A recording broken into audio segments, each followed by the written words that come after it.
ನಮಸ್ತೆ ಸ್ನೇಹಿತರೆ, ನಾನು ನಿಮ್ಮ ಪ್ರವೀಣ್. ಸಮೃದ್ಧಿಯ ನಡೆ ಕಡೆಗೆ 27 ನಕ್ಷತ್ರಗಳು, ಅಶ್ವಿನಿ ನಕ್ಷತ್ರ ಮುಗೀತು. ನಾನು ಹೇಳಿದ 27 ನಕ್ಷತ್ರಗಳಿಗೂ ಒಂದು ಪರ್ಮನೆಂಟ್ ಪರಿಹಾರವನ್ನು ನಾವು ಕೊಡ್ತೀವಿ. ಸಮೃದ್ಧಿ ಆಗಿರ್ಬೋದು, ಜೀವನದಲ್ಲಿ ಏಳಿಗೆ ಆಗಿರ್ಬೋದು, ಅಭಿವೃದ್ಧಿ ಆಗಿರ್ಬೋದು, ನೀವೇನಕ್ಕಾದರೂ ತಗೊಳ್ಳಿ. ಇವತ್ತಿನ ದಿನ ಭರಣಿ ನಕ್ಷತ್ರದವರು ಏನು ಮಾಡಬಹುದು, ಭರಣಿ ನಕ್ಷತ್ರದವರು ಏನು ಮಾಡಬಹುದು ಅನ್ನೋದಕ್ಕೆ ಒಂದು ಪರಿಹಾರವನ್ನು ಕೊಡ್ತಾ ಇದ್ದೀನಿ. ಬೆಕ್ಕು, ಮುಂಗುಸಿ, ಗರುಡ, ಈ ಮೂರನ್ನು ತಗೊಳ್ಳಿ. ಒಂದಲ್ಲ, ಬೆಕ್ಕು, ಮುಂಗುಸಿ, ಗರುಡ, ಈ ಮೂರಕ್ಕೆ ಸಂಬಂಧಪಟ್ಟಂಥ ಚಿತ್ರಗಳು, ಈ ಮೂರು ಪ್ರಾಣಿಗಳಿಗೆ ಸಂಬಂಧಪಟ್ಟಂಥ ಮನೆಯಲ್ಲಿ ವಿಗ್ರಹಗಳನ್ನು ಆದಷ್ಟು ಇಡಿ.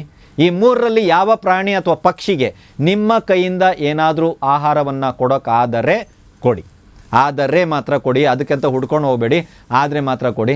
ವೃದ್ಧರ ಸೇವೆಯನ್ನು ಅತಿ ಹೆಚ್ಚಾಗಿ ಈ ನಕ್ಷತ್ರದವರು ಮಾಡಬೇಕು. ನೆನ್ಪಿಟ್ಕೊಳ್ಳಿ, ಈ ನಕ್ಷತ್ರಕ್ಕೆ ಪರ್ಮನೆಂಟ್ ಪರಿಹಾರ ಏನಂದರೆ ಇದೆ. ವೃದ್ಧರ ಸೇವೆ, ವಯಸ್ಸಾದಂಥ ಹಿರಿಯರು, ಇವರ ಸೇವೆ ಯಾವುದೇ ರೂಪದಲ್ಲಿರ್ಬೋದು, ಇದೇ ರೂಪದಲ್ಲಿ ಮಾಡಿ ಅಂತ ನಾನು ಎಲ್ಲೂ ಹೇಳ್ತಾ ಇಲ್ಲ. ನಿಮ್ಮ ದೈಹಿಕ ಸೇವೆಯನ್ನು ಕೂಡ ನೀವು ಮಾಡ್ಬೋದು, ಆಯಿತಾ. ನಿಮ್ಮ ಹಣಕಾಸಿನ ರೂಪದಲ್ಲಿ ಅವರಿಗೆ ಸೇವೆ ಮಾಡ್ಬೋದು. ಆಹಾರ ಪದಾರ್ಥಗಳನ್ನು ಅವ್ರಿಗೆ ಒದಗಿಸುವಂಥದ್ದು, ಅವರಿಗೆ ಬೇಕಾಗಿರುವಂಥ ಸೌಕರ್ಯವನ್ನು ಅವರಿಗೆ ಮಾಡಿಕೊಡುವಂಥದ್ದು, ಯಾವ ರೀತಿ ಬೇಕಾದ್ರೂ ಇರ್ಬೋದು. ವೃದ್ಧರು ನಮ್ಮವರೇ ಆಗಿರಬೇಕಾ ಅಂದರೆ ಅಲ್ಲ, ವೃದ್ಧರು ಯಾರು ಬೇಕಾದ್ರೂ ಆಗಿರ್ಬೋದು. ಅವರ ಸೇವೆಯನ್ನು ಮಾಡಿ. ಅದರ ಜೊತೆಗೆ ಇನ್ನೊಬ್ಬರ ಸೇವೆಯನ್ನು ನೀವು ಮಾಡಬೇಕಾಗತ್ತೆ. ಅವ್ರು ಯಾರು ಅಂದರೆ ಗುರುಗಳು.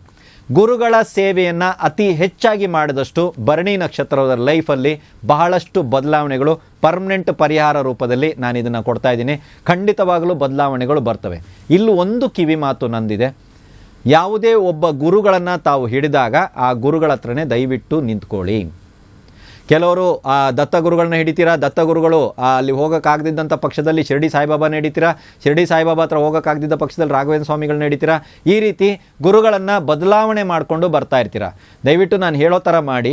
ಏನು ಮಾಡಬೇಕಂದ್ರೆ, ಯಾರಾದರೂ ಒಬ್ಬ ಗುರುಗಳನ್ನ, ರಾಘವೇಂದ್ರ ಸ್ವಾಮಿ, ಸಾಯಿಬಾಬಾ ಇದ್ದರೆ ಸಾಯಿಬಾಬಾ, ದತ್ತಗುರುಗಳಿದ್ದರೆ ಯಾರು ಗುರುಗಳು ನಿಮ್ಗೆ ಅನ್ನಿಸ್ತಾರೋ, ಅಂದರೆ ಯಾವ ರೀತಿ ಇರಬೇಕಂದ್ರೆ ಅವ್ರನ್ನ ನೋಡಿದಾಗ ನನಗೆ ಗುರು ಅನ್ನುವಂಥ ಭಾವನೆ ಬರಬೇಕು. ಮೊದಲ ಮಾತಿದು. ಇಂಥವ್ರನ್ನೇ ಹಿಡಿಬೇಕಂದ್ರೆ ಹಂಗಲ್ಲ. ನನಗೆ ಅವ್ರನ್ನ ನೋಡಿದ್ರೆ ನನಗೆ ಗುರುವಿನ ಒಂದು ಭಾವನೆ ನನಗೆ ಬಂದಾಗ ಮಾತ್ರ ಅಂಥ ಗುರುಗಳನ್ನ ಹಿಡೀರಿ. ಪ್ರತಿ ಗುರುವಾರ ಅವ್ರ ಹತ್ರ ಹೋಗುವಂಥದ್ದು, ಅವರ ಕ್ಷೇತ್ರದಲ್ಲಿ ಅವರ ದರ್ಶನವನ್ನು ಮಾಡುವಂಥದ್ದು, ಇದನ್ನು ಮಾಡ್ಕೊಂಬನ್ನಿ. ಆದರೆ ವರ್ಷಕ್ಕೆ ಒಂದು ಸಲ ದಯವಿಟ್ಟು ಅವರ ಮೂಲ ಸ್ಥಾನಕ್ಕೆ ಹೋಗ್ಬಿಟ್ಟು ಬನ್ನಿ. ನೀವು ನನಗೆ ಹೇಳಿ ಜೀವನದಲ್ಲಿ ಏನು ಬದಲಾವಣೆ ಬಂತು ಅಂತ.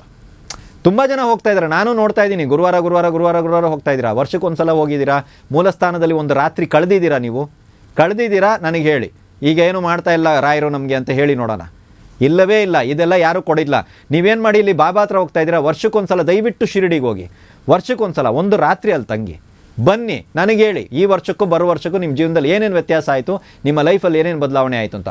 ಭರಣಿ ನಕ್ಷತ್ರದವರೇ, ನಿಮಗಾಗಿ ಸೂಪರ್ ಆಗಿರುವಂಥದ್ದು, ನಂಬಿಕೆಯಿಂದ ಮಾಡುವಂಥ ಪರಿಹಾರ ಇದಾಗಿದೆ. ನಿಮ್ಮ ಜೀವನವನ್ನು ಖಂಡಿತವಾಗಲೂ ಈ ಪರಿಹಾರಗಳು ಬದಲಾಯಿಸ್ತವೆ. ನೆನ್ಪಿಟ್ಕೊಳ್ಳಿ, ಇದು ಪರ್ಮನೆಂಟ್ ಪರಿಹಾರ. ಜೀವನ ಪೂರ್ತಿ ತಾವು ಈ ಪರಿಹಾರವನ್ನು ಮಾಡಬಹುದಾಗಿದೆ. ಎಲ್ರಿಗೂ ಒಳ್ಳೆಯದಾಗಲಿ.